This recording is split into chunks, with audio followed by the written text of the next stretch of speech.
3월의 공기는 조금 다릅니다. 아직은 웃옷을 여미게 하는 바람이지만 해가 머무는 시간이 길어졌다는 것을 몸이 먼저 알아챕니다.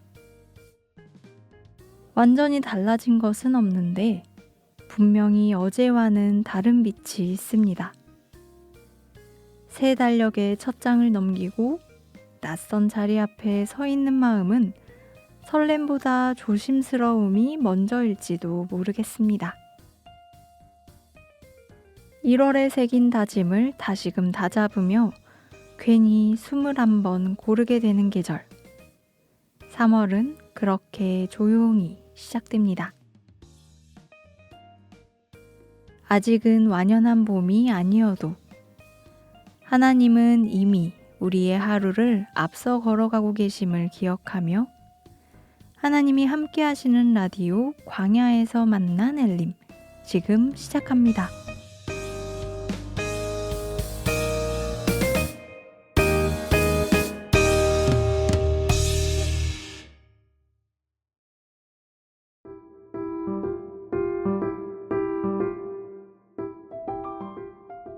형제자매님들 안녕하세요. 엘림 뉴스 시간입니다.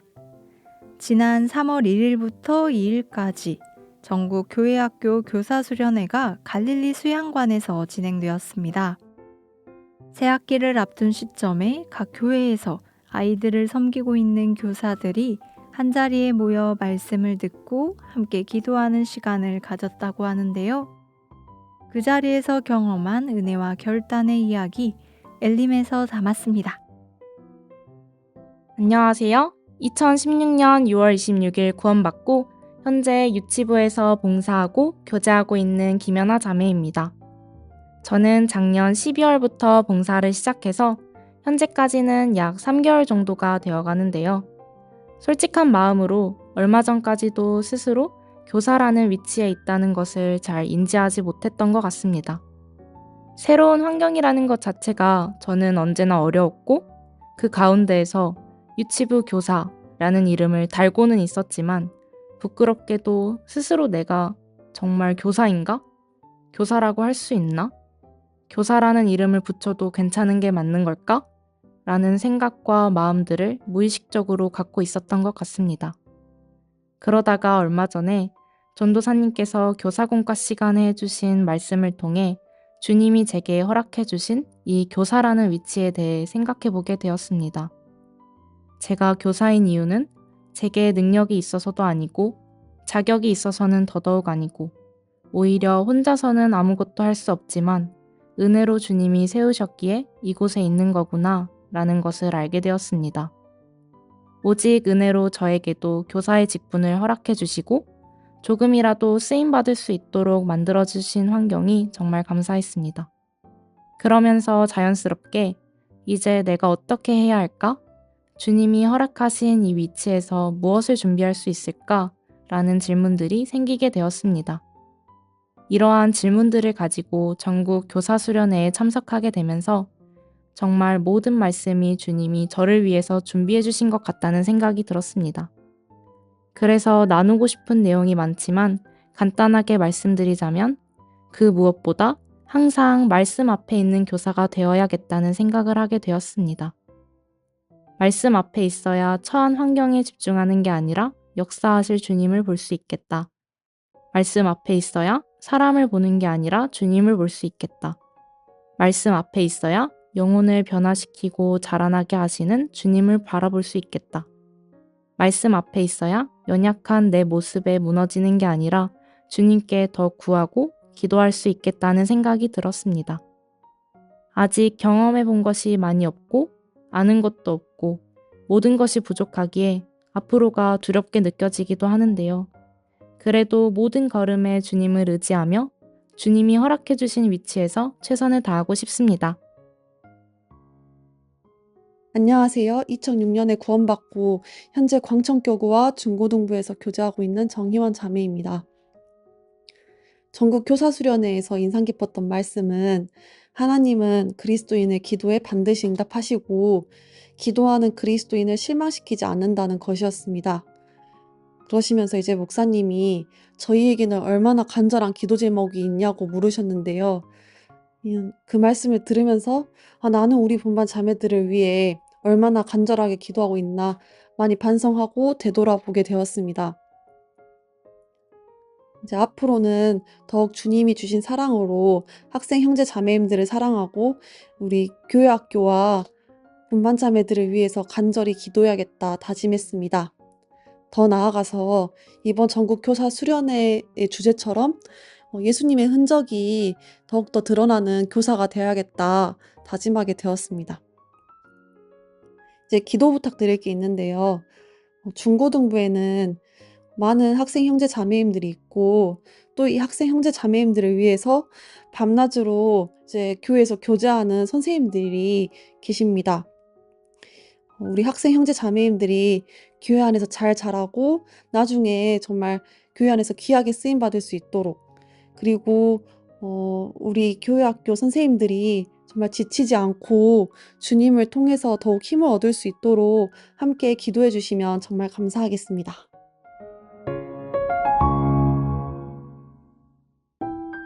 같은 날 같은 장소에서 전국 농인선교부 봉사자 수련회도 진행되었습니다.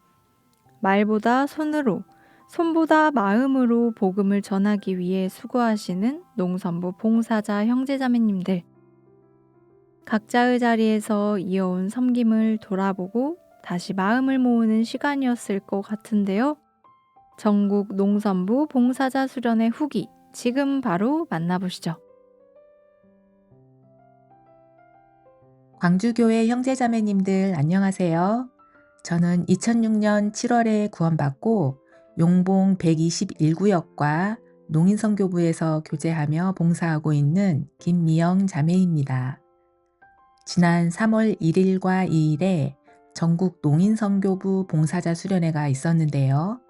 수련회 내용과 제 마음에 인상 깊었던 말씀을 함께 나누고자 합니다.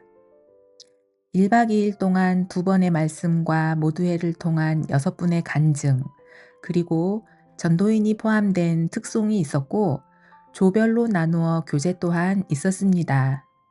농선부는 특별히 교회 안의 작은 교회이기도 한데요.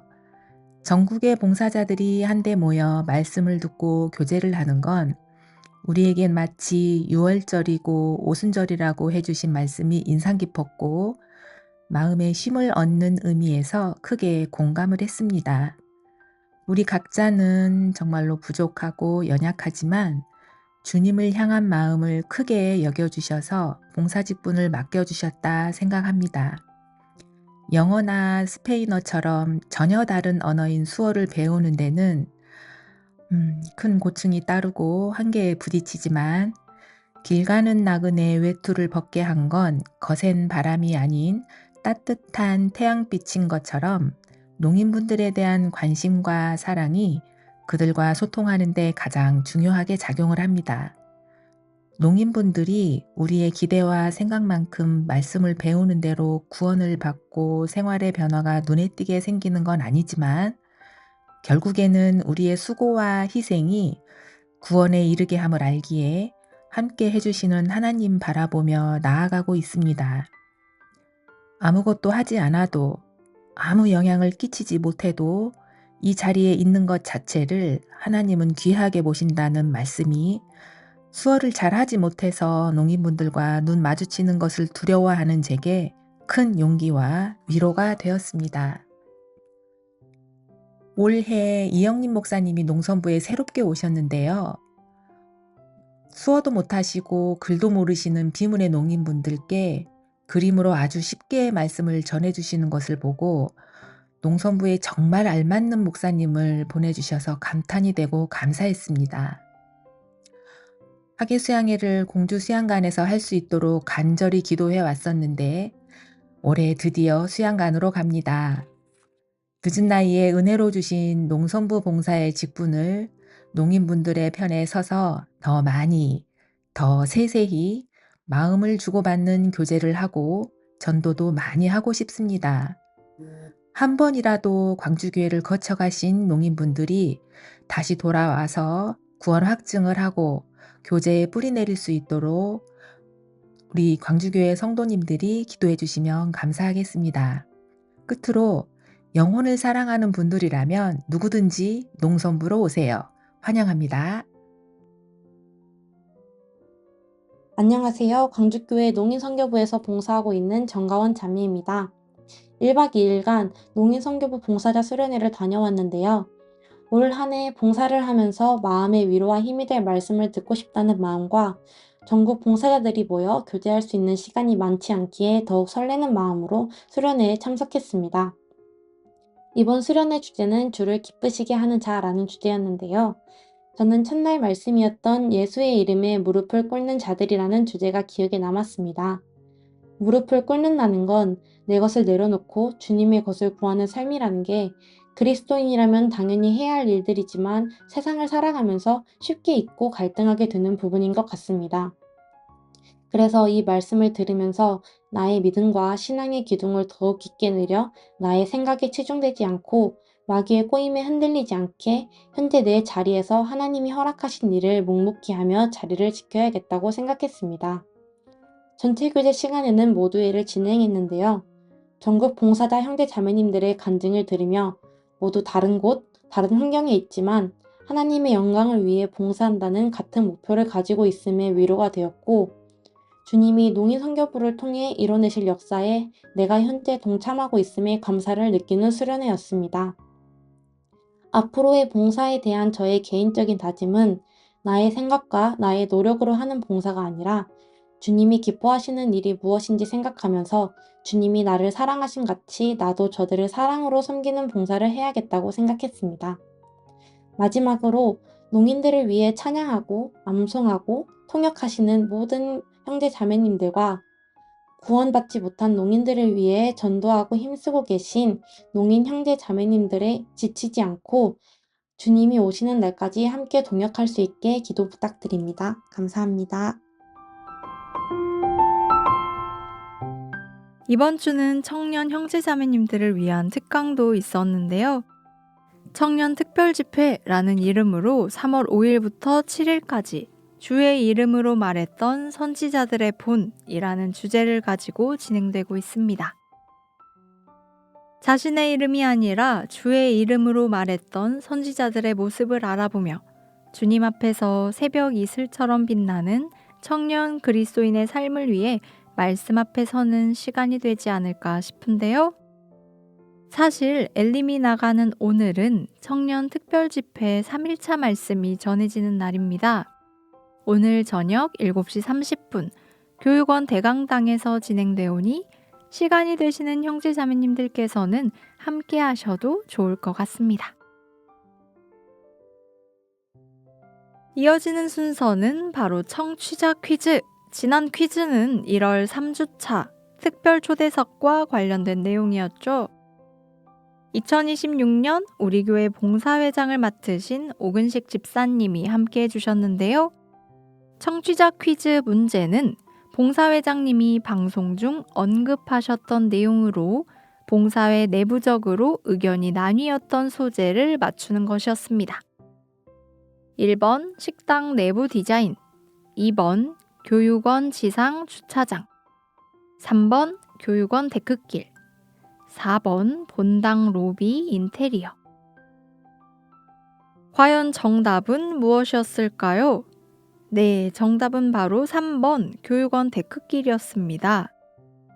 교육원으로 올라오는 길을 계단으로 하느냐, 경사로로 하느냐를 가지고 봉사의 내부적으로 의견이 분분하던 그때 어느 분께서 계단이든 경사로든 그게 복음하고 무슨 상관이죠? 라는 말씀을 하시며 우리가 교회에서 하는 모든 일의 초점이 복음으로 맞춰져야 한다. 그 이외의 논쟁은 의미가 없다는 내용의 에피소드를 들려주셨는데요. 개인적으로 가벼운 일하지만 봉사의 목적과 의미가 다시금 새겨져 기억에 남았던 부분이었습니다. 그럼 2월 청취자 퀴즈 당첨자 발표합니다. 272구역 최미란, 273구역 고재민, 83구역 김용우, 74구역 이민선, 213구역 안성은 성도님 축하드립니다. 당첨되신 형제 자매님들께는 우리 교회 카페 로뎀나무에서 사용 가능한 쿠폰을 드립니다. 이어서 이번 달 퀴즈 만나볼까요? 잘 듣고 정답을 맞춰보세요. 지난달 2월 특별 초대석은 중앙아프리카 공화국 선교를 다녀오셨던 선교팀과 함께하는 시간이었죠. 자, 문제 나갑니다. 중앙아프리카 공화국의 수도인 방기. 다음 중 방기에 있는 우리 교회의 이름이 아닌 것은 무엇일까요? 1번 케이프타운 교회, 2번 CPJ 교회, 3번 고센 교회, 4번 버버라티 교회. 정답을 아시는 분은 카카오톡 또는 유튜브에 공유된 퀴즈 참여 링크를 누르시고 참여해 주시면 되고요. 맞히신 5분께는 추첨을 통해 선물을 드립니다. 새해의 시작은 1월이지만 계절의 시작은 3월이라 그럴까요? 시간은 끊어지지 않고 이어지며 어제가 있었기에 오늘이 있는 건데 그럼에도 우리는 다시 출발선에 선 것 같은 마음이 듭니다. 완전히 새로워진 것은 없어도 괜히 마음을 고쳐 앉게 되는 요즘. 이왕 이렇게 된 거 올해가 시작되며 세워두었던 우리의 표대를 다시 한번 다잡아보는 건 어떨까요? 하나님이 함께 하시는 라디오 광야에서 만난 엘림. 조금은 느슨해진 목표를 다시 다잡는 3월의 마음으로 찬양 주를 바라보며 듣고 오겠습니다.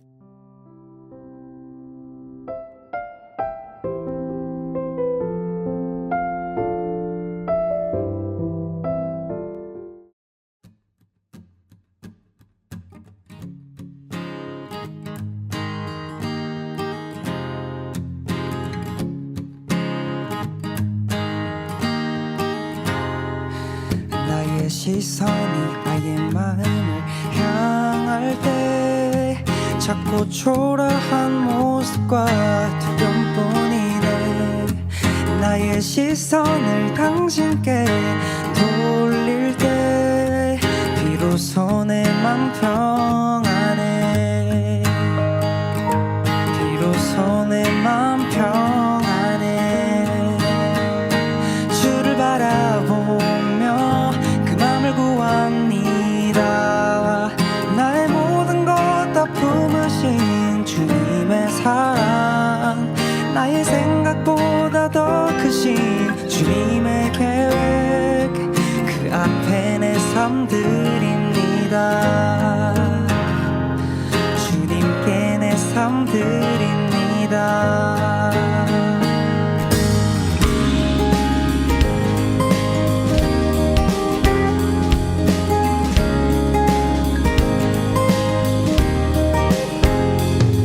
나의 시선이 나의 마음을 향할 때 자꾸 초라한 모습과 두려움뿐이네. 나의 시선을 당신께 돌릴 때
크신 주님의 사랑, 나의 생각보다 더 크신 주님의 계획, 그 앞에 내 삶 드립니다.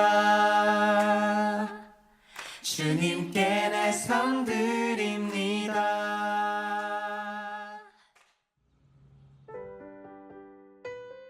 오늘은 코너 후아유 대신 특별한 코너를 준비했습니다.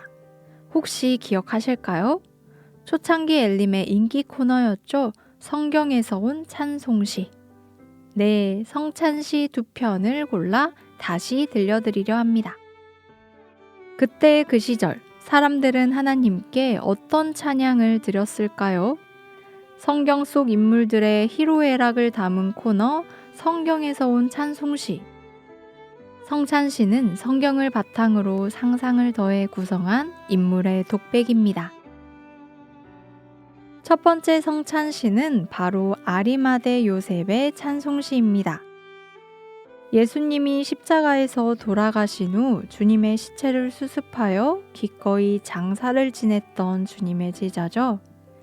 아리마대 요셉의 간증, 함께 듣겠습니다. 친애하는 유대 관원들께, 저는 아리마대 요셉입니다. 예수님의 시신이 사라졌습니다. 방금 확인하고 오는 길입니다.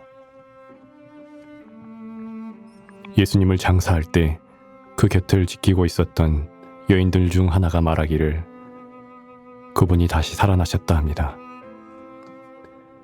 이제 여러분은 누구 편에 서야 할지 결단해야 합니다. 분명 예수께서는 부활하셨습니다.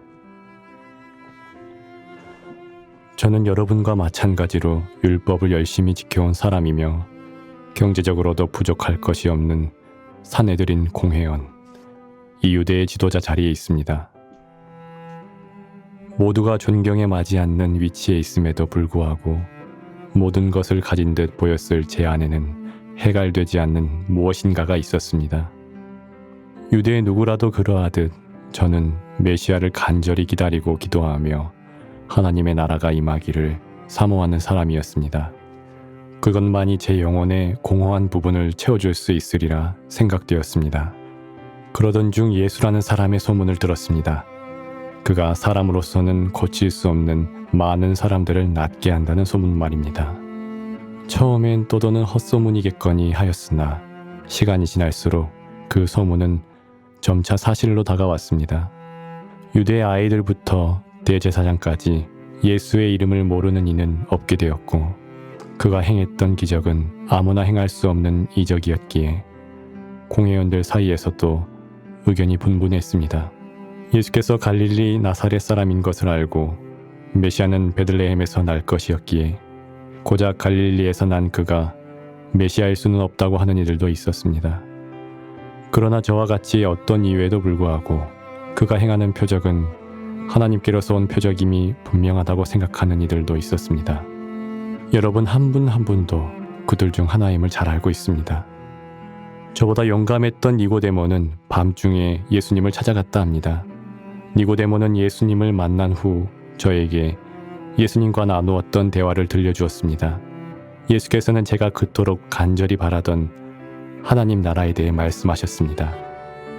니고데모의 말에 의하면 예수께서는 사람이 육이 아닌 성령으로 거듭나야 하며 자신이 모세가 광야에서 뱀을 든 것 같이 들려야 할 것과 자신을 믿는 자마다 영생을 얻게 된다 말씀하셨다 합니다. 온전히 이해되지 않는 것들이 많았으나 그의 가르침은 분명했습니다.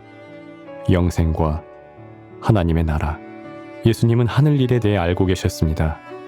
이를 들은 후 제 머릿속에는 온통 예수께서 메시아일 것이라는 생각뿐이었고, 저는 예수께서 계시다 하는 것들을 찾아다녔습니다.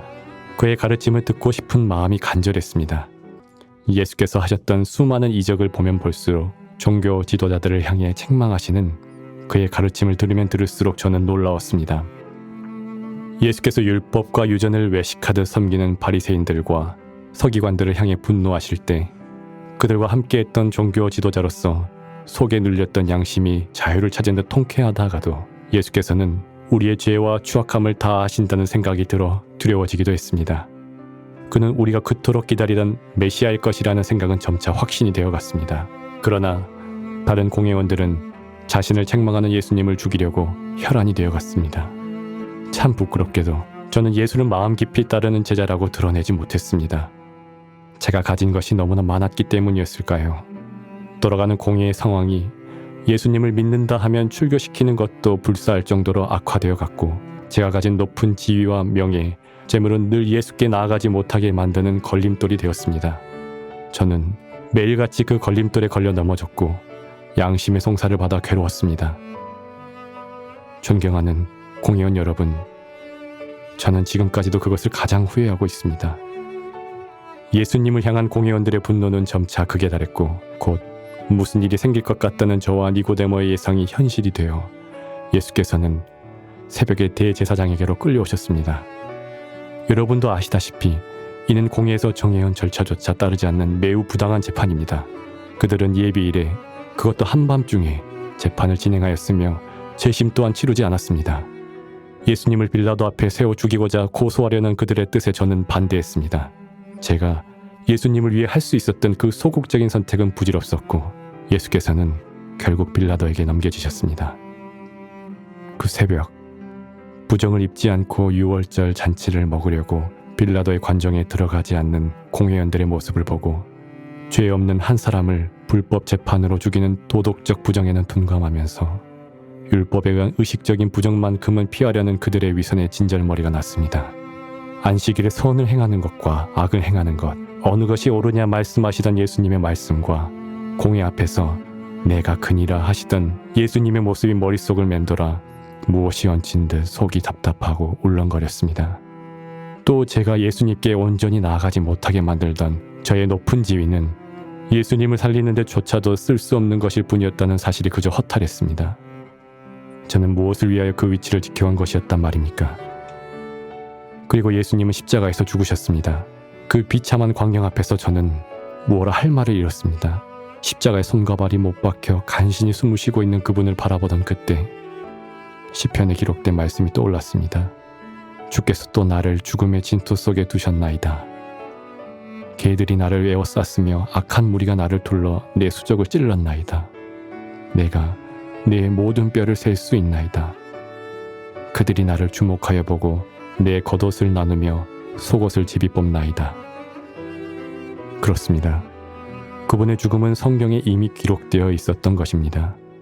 저는 그제서야 예수께서 니고데모에게 주신 말씀이 어떤 의미였는지를 깨달았습니다.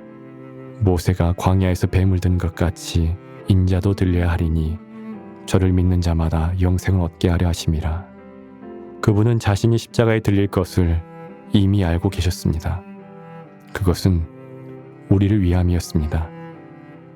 그날 온 세상이 메시아의 죽음을 가리키는 듯 보였습니다. 해가 빛을 잃고 온 땅에 어둠이 임하였으며 땅이 진동하고 바위가 터지는 일까지 가까이 지켜보는 이들이 말하기를 예수께서는 다 이루었다 하시고 운명하셨다 합니다. 무엇을 다 이루셨단 말씀입니까? 저는 그 앞에서 그 옛날 이사야 선지자의 예언을 떠올렸습니다. 그가 찔림은 우리의 허물을 인함이요 그가 상함은 우리의 죄악을 인함이라. 그가 징계를 받음으로 우리가 평화를 누리고 그가 채찍에 맞음으로 우리가 나음을 입었도다. 우리는 다 양 같아서 그릇 행하여 각기 제 길로 갔거늘 여호와께서는 우리 무리의 죄악을 그에게 담당시키셨도다. 그리스도이신 그분이 우리의 죄악을 담당하신 바로 그 현장에서 저는 무릎을 꿇을 수밖에 없었습니다. 존경하던 이의 죽음으로부터 오는 허탈감을 느낄 새도 없이 메시아의 속죄사역이 성경대로 이루어졌다는 것에 대한 전율과 제가 그분의 사역에 따라 구원을 얻게 되었다는 사실에 대한 환희에 저는 잠깐 넋을 잃었습니다. 그러나 정신을 차려야 했습니다. 일몰이 다가오고 있었고 예수님의 시신을 거두어야 한다는 양심의 소리가 제 비겁한 영혼을 두드리고 있었습니다. 부활이 있을 것이기 때문이었습니다. 예수께서는 자신의 부활을 이미 말씀하셨기에 저는 다시 살아나실 그분의 육체를 아무데나 버려둘 수 없었습니다. 제가 가지고 있는 모든 것은 메시아의 죽음 앞에서 이제 더 이상 제게 중요한 것이 아니었습니다. 예수 그리스도. 그분을 믿는 믿음에 대해 감히 당당할 수 있는 최후의 기회가 주어졌기에 감사할 수 있었습니다. 저는 사람을 보내어 니고데모에게 예수님을 함께 장사할 것을 청했고, 또 다른 사람을 보내어 세마포를 사고 시신을 안치할 무덤을 예비하게 하였습니다. 그리고 저는 서둘러 빌라도의 공관으로 향했습니다. 제가 공회원이었기에 빌라도와의 독대가 가능했고, 저는 예수님을 알게 된 뒤 처음으로 제가 소유한 육체의 유익을 그분을 위해 쓸 수 있었습니다. 그날 공관으로 향하던 그 발걸음이 두려웠으나 가장 행복했고, 그날 그 순간은 그분을 메시아로 인정한 후 늘 무겁기만 했던 마음이 가장 가벼워지는 시간이었습니다. 배반자로 낙인 찍히는 것도, 신성 모독죄를 덮어 쓸 수 있는 가능성도, 그 어떤 것도 그날에는 걸림돌이 되지 못했습니다. 저는 빌라도의 허락을 받고 예수님의 시체를 가져왔습니다. 때마침 니고데모도 도착해 우리는 시신을 씻기고 향품을 발라 정한 세마포로 그의 몸을 쌌습니다. 제가 처음으로 당당하게 마주하게 된 예수님의 모습이 온몸이 찢기고 손과 발에 못자국이 난 모습이라는 사실에 마음이 찢어지는 듯 했습니다. 새 무덤에 예수님의 시신을 넣어두고 큰 돌을 굴려 무덤문에 놓고 나오는 길에 저는 여인들이 무덤을 향해 앉아 울고 있는 모습을 보았습니다.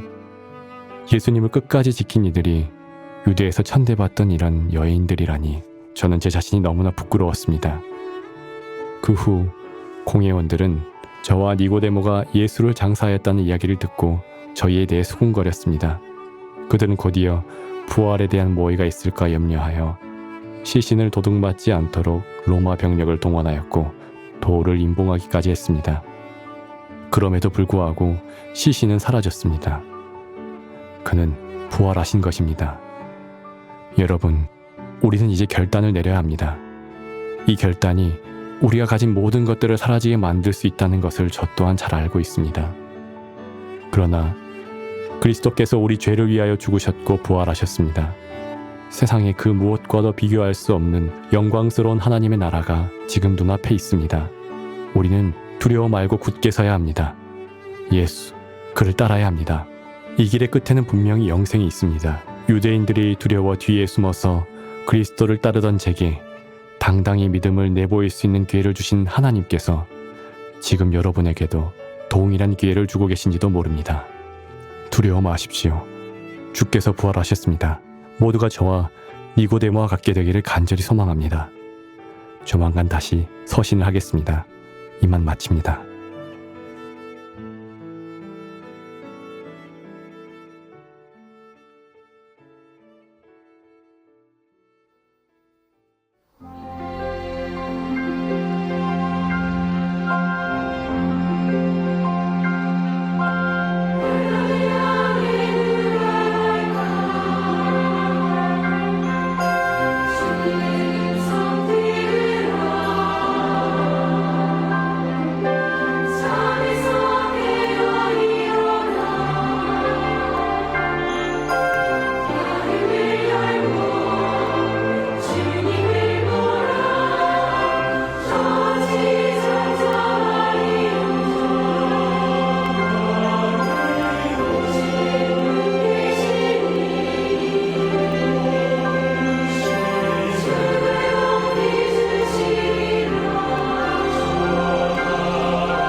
두 번째 성찬시의 주인공은 리브가입니다.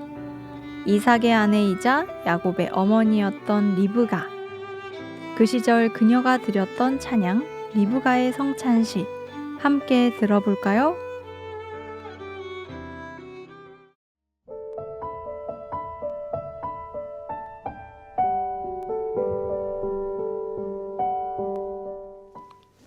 사랑하는 아들 야곱에게 헤브론에서 너를 기다리며 써내려간 이 편지가 내게 잘 전달되었으면 좋겠구나. 드보라를 통해 간간히 편지를 보내고 내 소식을 전해 듣는 것이 얼마나 감사한 일인지. 몇 날이면 돌아올 줄 알았던 너를 이렇게 오랜 시간 기다리게 될 줄은 몰랐단다. 하느님께서 엄마에게 허락하신 시간이 얼마 남지 않았다는 걸 실감하는 요즘, 아들 얼굴을 한 번이라도 보고 싶은 마음이 간절하지만 이 그리움 또한 하나님께서 주신 것이라 여기고 감사히 견디고 있어. 내가 떠나고 수많은 날들을 외로이 보내며 엄마는 그 옛날 내 아버지와 결혼하던 때를 자주 떠올리곤 했단다. 그땐 엄마가 아주 어렸을 때였는데 어느 날 다가와 물을 청하던 분께 열심히 물을 길어 내어드렸던 그 작은 행동이 하나님의 축복을 불러왔었지. 그분이 나를 찾아오기까지 하나님께서 어떻게 역사하셨는지에 대해 듣고 난 뒤 엄마는 하나님의 뜻을 따라 내 아버지와 결혼해야겠다고 결심했어. 지금 바로 떠나겠다고 이야기한 그날, 내 아버지를 만나러 가던 길은 두려우면서도 묘한 승리감을 주더구나. 분명 하나님의 축복이 함께 할 거란 확신이 있었거든. 그리고 엄마가 하나님의 인도하심 아래 선하신 계획 속에 있다는 것 자체가 얼마나 기쁜 일이었는지. 그렇게 결혼을 했지만 20년이 지나도록 아이가 생기지 않았단다. 그 20년이라는 시간 동안 얼마나 애가 타고 또 간절했는지 몰라. 내 아버지는 긴 시간 아이를 얻지 못해도 다른 부인을 들이지 않고 그저 하나님께 기도하는 사람이었어. 그 기도 덕에 귀한 너희를 얻게 되었고 아이가 생겼다는 큰 기쁨도 잠시, 이상한 일들이 자주 일어났단다. 태 속에서 너희가 싸우며 요동치는 것이 계속해서 느껴졌어. 이 일이 걱정이 되어 엄마는 하나님께 어찌해야 될지 물었었지. 그때 엄청난 약속을 들었단다. 두 국민이 내 태중에 있구나. 두 민족이 내 복중에서부터 나누이리라. 이 족속이 저 족속보다 강하겠고 큰 자는 어린 자를 섬기리라. 실은 엄만 이 이야기를 듣자마자 심장이 덜컥 내려앉았어. 내 아이들이 두 민족으로 나누어지게 될 것이며 큰 아이가 아닌 작은 아이가 강해질 것이라는 사실이 적잖은 충격을 주었단다. 엄마가 후회하는 많은 일들 중 하나는 그때 하나님의 약속에 대해 내 아버지와 더 많이 대화했어야 했는데 그렇지 못했다는 사실이야. 그랬다면 지금 조금은 달라졌을까? 에서와 내가 태어난 뒤 자라나는 너희를 보며 엄마는 하나님의 약속의 의미를 점차 이해할 수 있었어.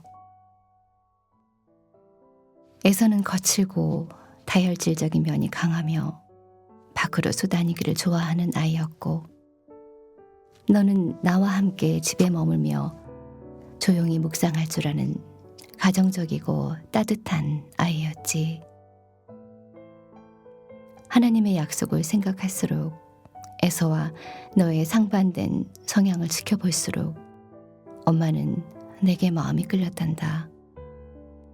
어쩌면 그러면 안 되는 거였는지도 몰라. 엄마는 내 감정이 우리 가족을 이리 갈라지게 했는지도 모른다는 생각에 마음이 아플 때가 많단다. 내가 하나님의 뜻 가운데 있는 사람이라 확신하게 되는 일이 한 번 더 있었어. 밖으로 다니길 좋아했던 에서는 영적인 축복에 별로 관심이 없는 아이였지. 내 형이 배고픔에 장자의 명분을 내게 팔았다는 이야기를 전해 듣고 엄만 점점 더 너를 축복하는 데에 마음이 쏠렸던 것 같구나. 거기다 에서가 해쪽 속의 딸들과 결혼까지 하면서 엄마와 내 형의 정서적 교류란 거의 없어지게 되었단다. 특히 이방 여인을 드리는 것은 하나님의 약속을 무시하는 행동이었기 때문에 엄마는 어떻게 해서든 에서가 아닌 너를 하나님의 사람으로 세워야 한다고 느꼈어. 야곱 내게는 장자의 명분이 소중했고 내게는 하나님을 향한 믿음이 있다는 걸 알고 있었으니까. 엄만 이때부터 조급했던 것 같구나. 어떻게 하면 야곱 내가 축복을 받게 할 수 있을까? 오로지 그 생각에 사로잡혀 하나님께 묻는 일에 소홀했어.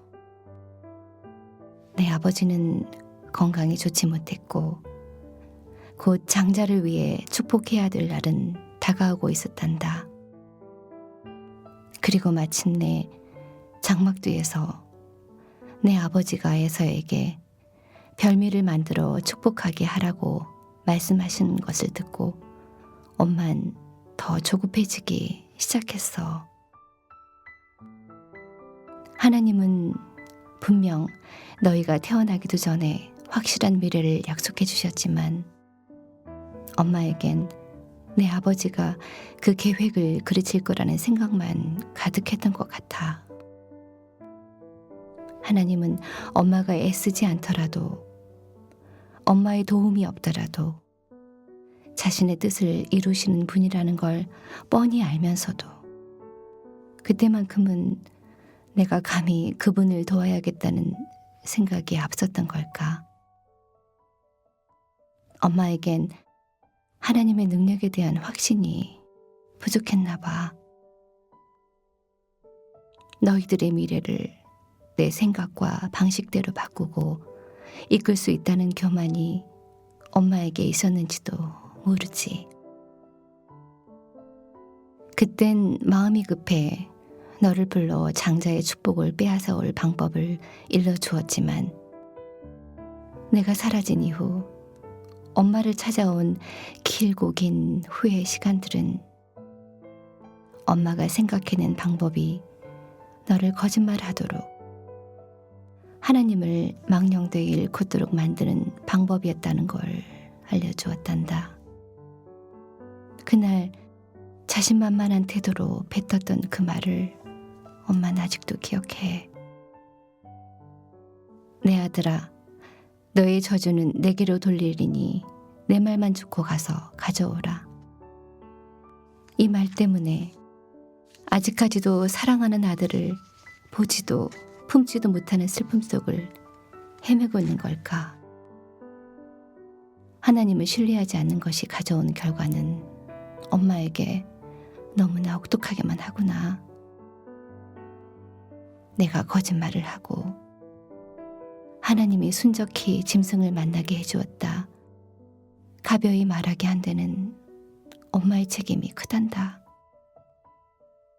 너 또한 이 긴 시간 동안 내 행동에 대해 자책하고 있지 않을까 생각이 들 때마다 엄마는 마음이 아파. 내 형은 내가 장자의 축복을 빼앗았다는 사실을 알고서는 화가 단단히 났고 엄마는 무서웠어. 하루아침에 두 아들을 잃게 될지도 모른다는 생각이 머릿속을 스쳤고, 엄마는 야곱 내 생명을 지켜야 하는 한편 내 형이 살인자가 되는 것 또한 막아야 했단다. 결국 엄마는 또 한 번 하나님께 묻는 것 대신에 엄마 힘으로 이 일을 해결하는 것을 선택했어. 너를 바단 아람으로 보내야겠다. 이게 엄마가 내린 결론이었어. 내가 에서의 감정을 다스릴 수 있는 위치라도 됐냐. 마치 이 모든 상황을 통제할 수 있는 존재라도 된 것처럼. 에서의 화가 풀어지면 야곱을 다시 불러오리라 계획을 세웠지. 내 아버지께는 야곱을 이방 여인들과 결혼하게 해서는 안 된다는 것을 내세워가며 그렇게 너를 바단 아람으로 라반에게로 보냈단다. 그땐 에서는 다혈질적인 성향이기에 금방 화가 났다. 또다시 가라앉으리라 예상했고 몇 날이면 너를 다시 불러올 수 있으리라 희망을 가졌지만 하나님은 그렇게 하지 않으셨단다. 지금까지도 말이다. 엄마는 지금 하나님의 인도하심을 바라고 내 아버지를 만나러 오던 그 초심을 잃어버리고 내 생각과 방식대로 내 뜻대로 하고자 애를 썼던 잘못에 대한 벌을 받고 있는지도 모르겠구나. 더 기다리지 못하고 더 하나님께 맡기지 못해. 하나님이 너를 어떻게 축복의 사람으로 세우시는지, 어떻게 자신의 뜻을 이루어 가시는지 보지 못한 것이 엄마에겐 한이 된단다. 조금 더 기다렸다면 전능하신 분의 선하신 계획을 또 한 번 경험하는 귀한 일이 되었을 텐데, 하나님이라면 누군가를 속여서 축복을 취하는 방법 대신 훨씬 더 선하고 하나님다운 방법을 선택하셨을 테지. 엄만 그걸 기다리지 못해 이렇게 외로이 너를 기다리고 있는가 봐. 그걸 기다리지 못해 한 아들과는 사이가 틀어진 채 다른 한 아들과는 얼굴도 마주 대하지 못하는 채로 이렇게 속절없이 시간만 보내고 있는가 봐. 고향인 이곳을 떠나 낯선 곳을 방황하고 있을 너를 떠올리면 엄마는 늘 내 앞에 죄인이란다. 밤마다 엄마가 조급했던 그때를 자책하며 후회하고 내가 밥은 잘 먹고 있을지 잠은 잘 자고 있을지 걱정하느라, 또 다정하고 사랑스러운 아들을 그리워하느라 눈물 나는 날들이 많지만 엄마는 여전히 하나님께 감사한 게 더 많구나.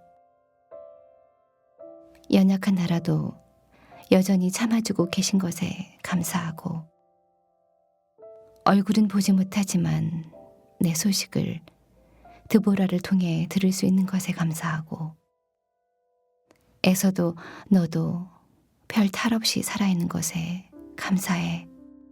엄마가 하나님의 선하신 과정을 망쳐놓은 것은 여전하지만 하나님께서 내게 장자의 축복을 내려주신 것은 분명하기에 그 은혜에도 감사하단다. 하나님은 신실하시고 약속하신 말을 늘 지키시는 분이시며 엄마의 실수와 모자란 행동에도 불구하고 하나님은 그것을 선으로 바꾸어 가시는 분이라는 걸 내가 떠난 후 철저히 깨달아가고 있고, 이런 깨달음을 주시는 것에도 감사할 따름이구나. 죽기 전에 너를 만나 내 향기를 다시 맡고 손이라도 한번 잡고 품에 안아본다면 소원이 없을 테지만 그것이 엄마에게 허락될지 잘 모르겠어. 다만 야곱, 내게 당부하고 싶은 것은 꾀를 내기보다 하나님께 의지하는 것을 배우라는 것. 엄마는 눈앞에서 벌어질 일들에 치우쳐 잡지 못한 중심을 너만은 꼭 붙잡고 하나님께 묻는 사람이 되었으면 좋겠다. 너와 함께 다정히 교제하며 웃고 즐거워하던 지난 날들이 엄마에게는 가장 행복했고 사무치게 그리운 시간들이란다. 사랑하는 아들, 너는 엄마에게 그런 행복을 선물한 소중한 사람이니 하나님께도 귀한 존재가 되기를 소망한다. 하나님은 지금 이 시간에도 너와 함께 계시고 너를 지키시며 너를 축복하고 계실 거야. 엄마의 기도가 너에게 닿기를. 언젠가 꼭 다시 만나자. 이만 줄인다.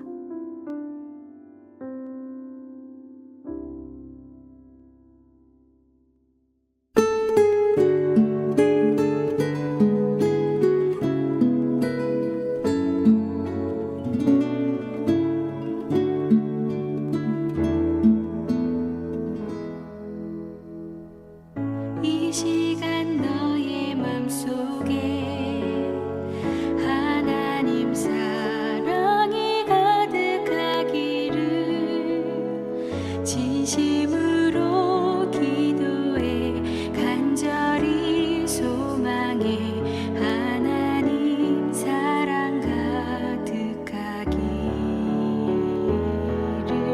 하나님은 너를 사랑해. 얼마나 너를 사랑하시는지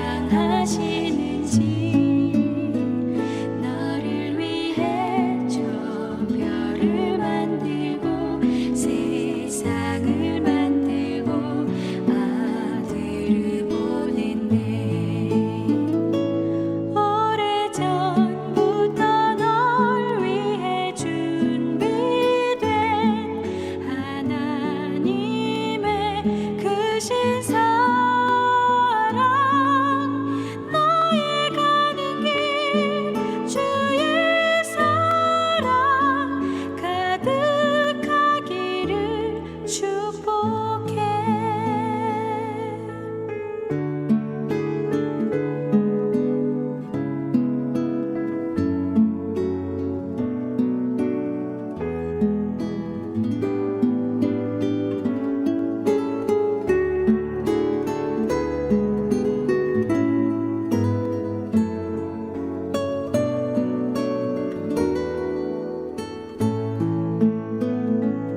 한겨울 자작나무 숲에 들어가면 간간이 나무 쪼개지는 소리가 들린다고 합니다.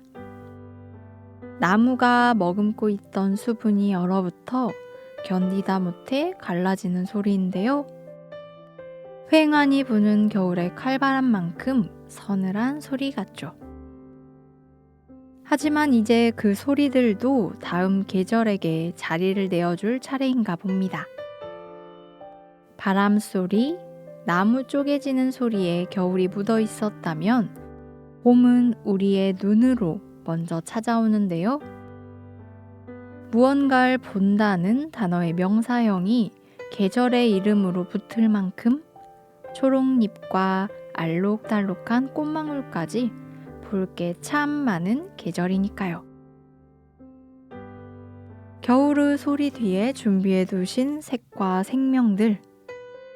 어느새 훌쩍 다가온 봄에 올해는 또 어떤 보암직한 봄을 준비하셨을지 주가 주실 봄을 기대하며 하나님이 함께 하시는 라디오 광야에서 만난 엘림.